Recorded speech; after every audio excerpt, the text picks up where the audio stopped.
clip by Bishop Doug Heward-Mills Ministries. Discover how God can change your life forever.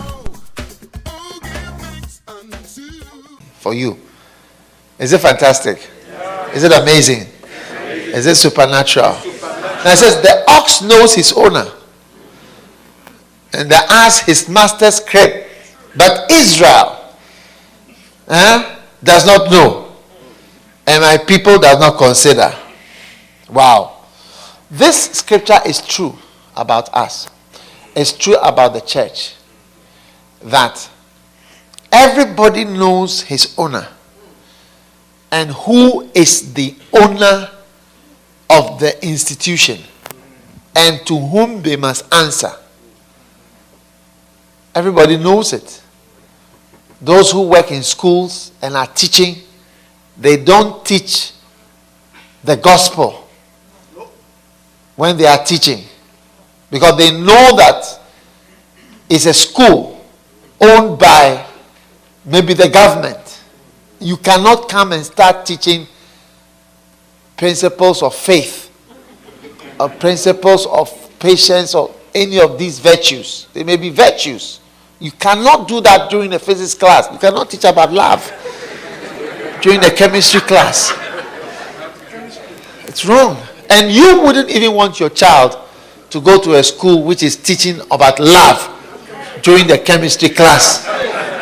It's wrong. Because every institution and every teacher knows the owner, and us knows the owner. That's right. Huh? The people who are politicians, the democratically elected politicians that we have today, they know their owners. They are owned by the people, by the masses. And that is why we can sometimes watch them on television as they say incredible things.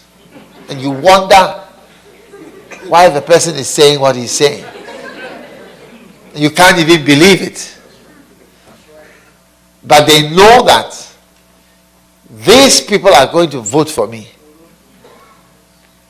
So you see somebody who has a wife and children saying that 2 men should marry. Yeah. And who would not like his children to do that? He will say that he thinks that they should marry. Because he knows the owner who is going to say, you are, I vote for you. And they do statistics, and they find out that 60-something% of Americans or whatever country are in favor of this.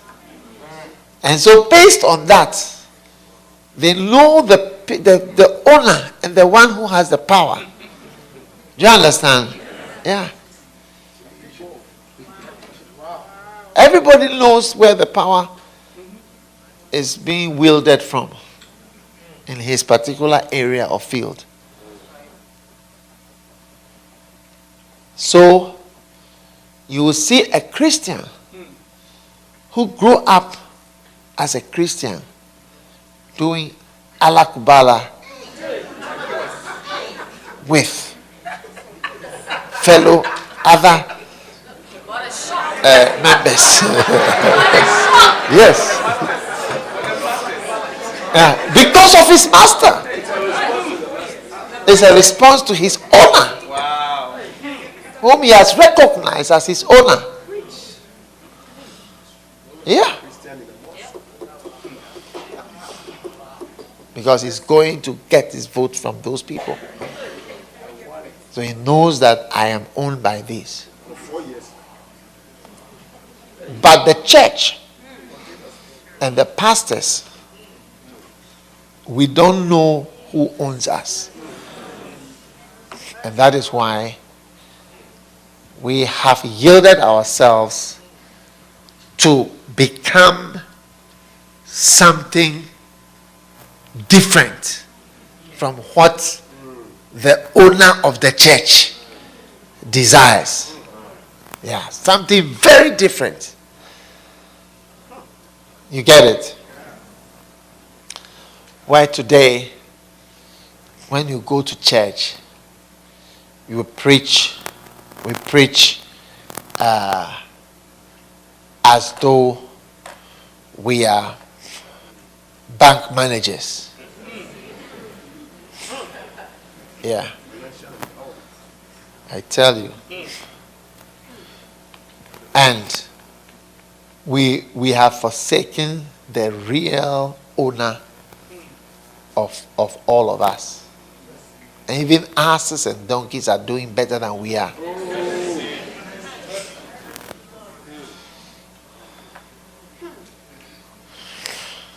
You know, I sat by a bank manager the other day. I was coming from Johannesburg. He was coming to Ghana for some meeting. And he was telling me that he didn't want to talk much. He doesn't talk much. He said, I've been working in I don't know what he is, but he's very high. A young guy, but he's very high in the bank. And he told me, he said, look, there's a pastor. He's my friend from childhood. I will never go to his church. I will never go to his church. He said, all this prosperity, whatever. He said, look, I am a banker. When I go to church, I don't want to hear what I do, the work that I do. To come and hear lectures on finance and other things of my area of business. I want to know about God. He said, I will never go to his church, and all these prosperity, what have you. I was surprised. I was just listening to him. Yeah. I was amazed. So, we have to ask ourselves, who owns us? And whose words and whose bidding are we following? Are you listening to me? Who gives us life and health and makes us to differ from another? It is only the Lord.